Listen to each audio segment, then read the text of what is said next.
ইতিহাসের মধ্যে পাওয়া যায় ইমাম আবু হানিফাকে যখন এক একবার বেত দিয়ে চাবুক দিয়ে আঘাত করা হয় আর প্রত্যেকটা আঘাতের সময় বলা হয়, ও ইমাম সাহেব, আপনি যদি প্রধান বিচারকের দায়িত্বটা পালন করেন তাহলে আপনাকে জেলের থেকে মুক্তি দেওয়া হবে।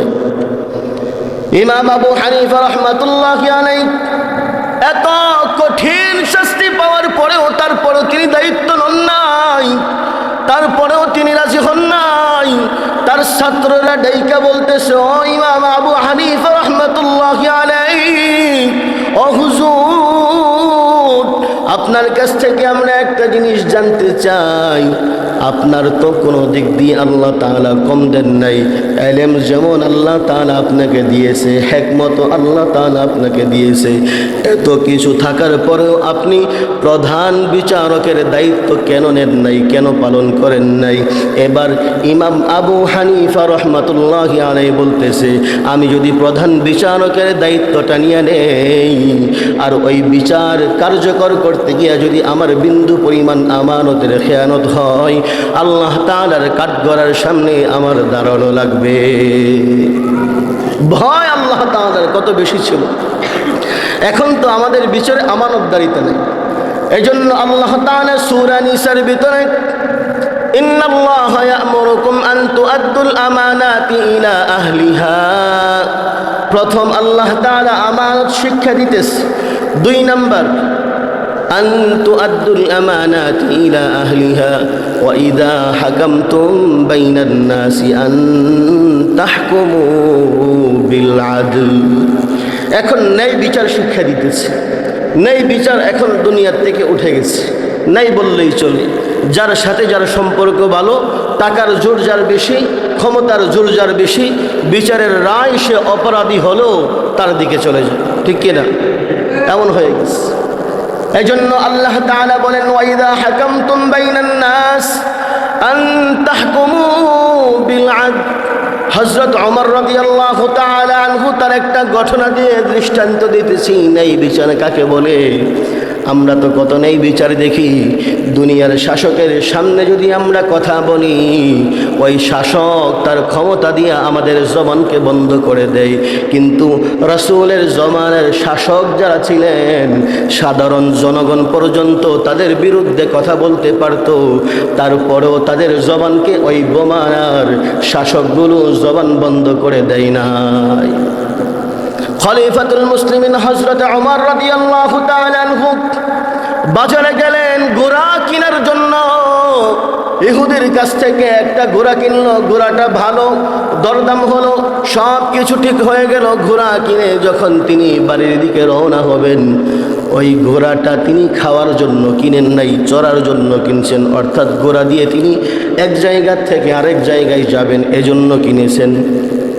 ঘোড়া যখন কিনেছেন, কেনার সময় ঘোড়াটা সম্পূর্ণ সুস্থ ছিল, ভালো ছিল এবং কোনো সমস্যা ছিল না। কিন্তু সমস্যা হলো কখন? যখন তিনি ঘোড়াতে চড়তে যাবেন, উঠতে যাবেন, ওই সময় তিনি আর ঘোড়ার মধ্যে উঠতে পারতেছেন না। ঘোড়াটা খুঁড়ো হয়ে গেছে, অর্থাৎ লুলা হয়ে গেছে। এখন খলিফাতুল মুসলিমিন হযরত ওমর আবার ওই ইহুদির কাছে ঘোড়া নিয়ে গেছে যে, তুমি আমাকে কি ঘোড়া দিলা? যেই ঘোড়াটা দিয়েছো এটার মধ্যে তো উঠতে পারতেছি না, এটা ফেরত নাও, এটা আমি তোমার কাছ থেকে নিব না। একজন ইহুদি অর্ধজাহানের খলিফা খলিফাতুল মুসলিমিন হযরত ওমরের সাথে তর্ক বিতর্ক চলতেছে। চিন্তা করে দেখেন, অর্ধজাহানের বাদশা যিনি, তার সাথে একজন ইহুদি তর্ক বিতর্ক করতেছে। আর আমাদের দেশের রাষ্ট্রপ্রধানদের সাথে তর্ক বিতর্ক তো দূরের কথা, তাদের একটা দোষের কথা যদি মেম্বার থেকে বলা হয়, গ্রেফতার করা হয়, ঠিক কিনা? কেন? তার বিরুদ্ধে বলা হয়েছে, এজন্য গ্রেফতার করা হয়েছে। আর খলিফা দৃষ্টান্ত দিয়েছে, না, আমানত আর ন্যায় বিচার সে যেই হোক এটা তার অধিকার। খলিফাতুল মুসলিমিন হযরত ওমর রাদিয়াল্লাহু তাআলা আনহু ইহুদির সাথে তর্ক বিতর্ক চলতেছে। ইহুদি বলে, না, আপনাকে আমি এমন ঘোড়া দেই নাই, আমি আপনাকে সম্পূর্ণ সুস্থ ভালো ঘোড়াটা দিয়েছি, আপনি আমাকে যেমনটা নিয়েছেন তেমনটা দেন। এখন খলিফাতুল মুসলিমিন হযরত ওমর ডাক দিয়া বলতেছেন, ঠিক আছে, তোমার আর আমার বিচারের ফায়সালা করার জন্য একজন বিচারক নির্ধারণ করো। যেই ব্যক্তি নাকি তোমার আর আমার এই সমস্যার সমাধান দিতে পারবে এমন একজন বিচারক নির্ধারণ করো। এবার ইহুদি চিন্তায় পড়ে গেল, এমন কোন বিচারক তিনি নির্ধারণ করবেন, কাকে নির্ধারণ করবেন, কাকে নির্বাচন করবেন। ইহুদি চিন্তা করতেছে, আমার স্বধর্মের লোক যদি আমি বিচারক হিসাবে নিযুক্ত করি, তাকে যদি আমি মানি, তাহলে আমার নিজের ধর্মের লোক হওয়ার পরেও আমার প্রতি অবিচার নয়, ন্যায় বিচার নয়, অবিচার করতে পারে। ইহুদি চিন্তা করতেছে, আমার স্বজাতি স্বগোত্রের লোকদেরকেও যদি আমি বিচারক হিসাবে মানি, ওই ব্যক্তিটাও আমার উপরে নেই বিচার না অবিচার করতে পারে, সুতরাং কাকে বিচারক হিসাবে মানব? ওই ইহুদি বলতেছে, আমি একজন বিচারক মুসলমানকে বিচারক হিসাবে মানতে চাই। ওই মুসলমানটা আমার আর আপনার ফায়সালা দিবে, একজন মুসলমানকে মানতে চাই। এবার খলিফা বললেন, ঠিক আছে, মুসলমান নিয়ে আস। ওই ইহুদি একজন মুসলমানকে নিয়ে আসলো। এখন বাদী আর বিবাদীর আলোচনা ওই বিচারক শুনতেছে। ইহুদি তার সব ঘটনাগুলো ওই মুসলমান বিচারকের কাছে খুলে বলল। এবার খলিফাতুল মুসলিমিন হযরত ওমর ওই বিচারকের কাছে সব কথাগুলো খুলে বলল। চিন্তা করে দেখেন, যিনি অর্ধ জাহানের খলিফা, খলিফাতুল মুসলিমিন হযরত ওমর, একজন সাধারণ জনগণ খলিফাতুল মুসলিমিন হযরতের বিচার করার জন্য বিচারক হিসাবে নিযুক্ত হয়ে গেছে। এটাই হলো ন্যায় বিচার। এবার বিচারক বলতেছে, হ্যাঁ অবশ্যই খলিফা, আপনার ঘোড়া ফেরত দেওয়া হবে, তবে আপনি যখন ঘোড়া কিনেছেন কেমন কিনেছেন বর্ণনা দেন। এবার খলিফাতুল মুসলিমিন হযরত ওমর বলতেছে, আমি যখন তার কাছ থেকে ঘোড়া কিনেছি সেটা সম্পূর্ণ ভালো ছিল, কোনো সমস্যা ছিল না। সমস্যা হয়েছে তখন যখন এটার মধ্যে আমি চড়তে যাব, তখন সমস্যা দেখা দিয়েছে। এটা এখন আমি নিতে চাই না, ফেরত দিতে চাই। এবার ওই মুসলমান বলতেছে, হ্যাঁ অবশ্যই ইহুদি 100 বার ফেরত নেবে, কেন নেবে না? তবে খলিফা, আপনি মনে হয় ভুলে গিয়েছেন, আপনি তো নিজেই স্বীকারোক্তি দিয়েছেন, আপনি তো নিজেই বলেছেন আপনি যখন তার কাছ থেকে কিনেছেন তখন এটা ভালো ছিল, সম্পূর্ণ ভালো, কোনো সমস্যা ছিল না। আপনার সাথে এই ব্যাপারে কোনো চুক্তিও হয় নাই, সমস্যা ধরা হওয়ার পরে ফেরত দেওয়া হবে এমন কোনো চুক্তিও দেওয়া হয় নাই, ওয়ারেন্টিও দেওয়া হয় নাই, গ্যারান্টিও দেওয়া হয় নাই। বর্তমানে আমরা মাল কিনলে 3 মাসের ওয়ারেন্টি গ্যারান্টি দেয় কি দেয় না? দেয় কি দেয় না? কিন্তু খলিফা যখন তার কাছে ঘোড়া কিনছে, এটা চুক্তি করে নাই, সমস্যা ধরা পড়লে ফেরত দেওয়া হবে, চুক্তি করেছেন না? করি নাই। তাহলে আপনি যেহেতু চুক্তিও করেন নাই, ঘোড়াটা নিয়েছেন সম্পূর্ণ ভালো, আপনি যেমনটা নিয়েছেন তেমনটা তাকে ফেরত দেন।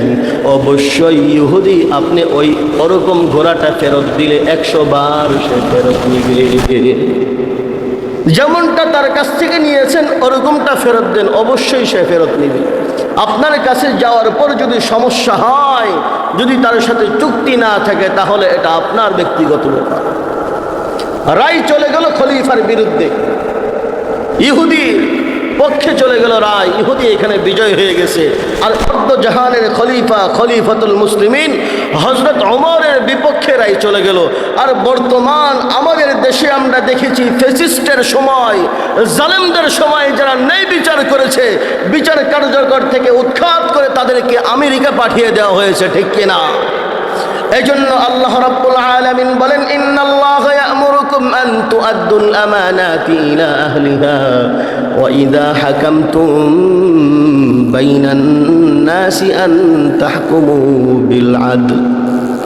খলিফাতুল মুসলিমিন হযরত ওমরের বিপক্ষে রায় চলে গেল।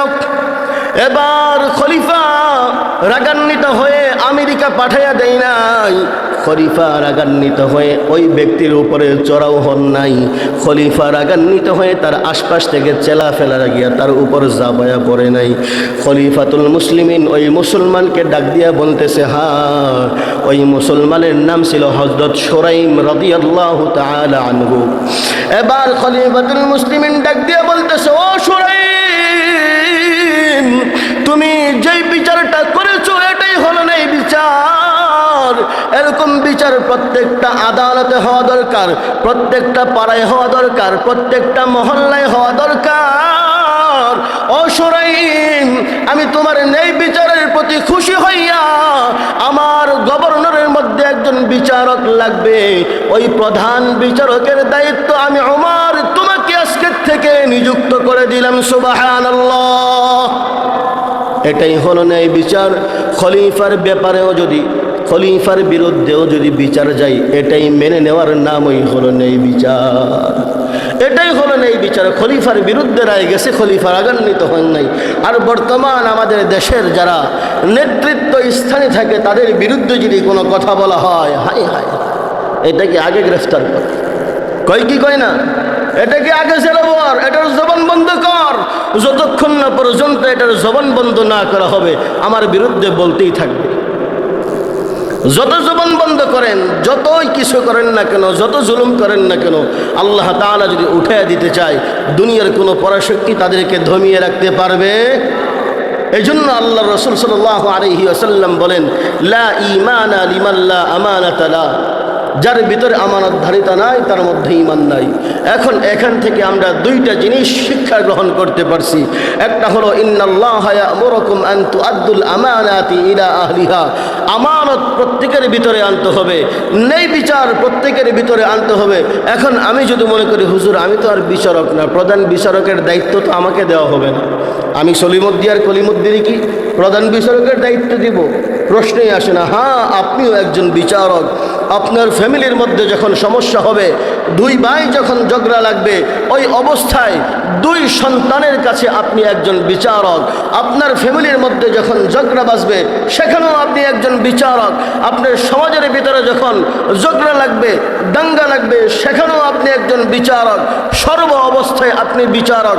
ওই অবস্থায় যদি আপনি কোটি টাকার দিকে তাকাইয়া যদি ন্যায় বিচারটাকে তার দিকে, তার বিরুদ্ধাচরণ করেন, তাহলে আল্লাহর কাঠগড়ায় ধারণা লাগবে। দুই সন্তান ঝগড়া লাগছে, এক সন্তানের কামাই সম্পদ একটু বেশি, আরেক সন্তানের নাই বললেই চলে। এখন চিন্তা করতেন হ্যার তো কিছুই নাই, হ্যার বিরুদ্ধেই কথাটা বলে দিন। অনেক সময় বাবারা বলে কি বলে না, অনেক সময় সন্তানের বিরুদ্ধেও বাবারা অবিচার করে। এজন্য আল্লাহ তাআলা আমাদেরকে ন্যায় বিচার শিখিয়ে দিচ্ছে। প্রথমত আল্লাহ তাআলা শিখিয়েছেন কি, আমানত। আমানত রক্ষা করা লাগবে। এখন তো আমানত রক্ষা করে না বললেই চলে। একবারে নিম্ন শ্রেণীর থেকে নিয়ে রাষ্ট্রীয় পর্যায় পর্যন্ত আমানতের রক্ষা নাই, হেফাজত নাই।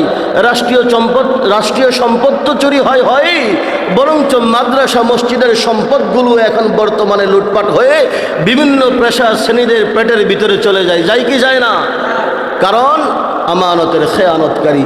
আমি মনে করি যে মাদ্রাসা মসজিদের সভাপতি হইলাম, বড় পদ পাইলাম, আল্লাহর কাছে মাফ পাওয়া যাবো না, কশিন কালো না।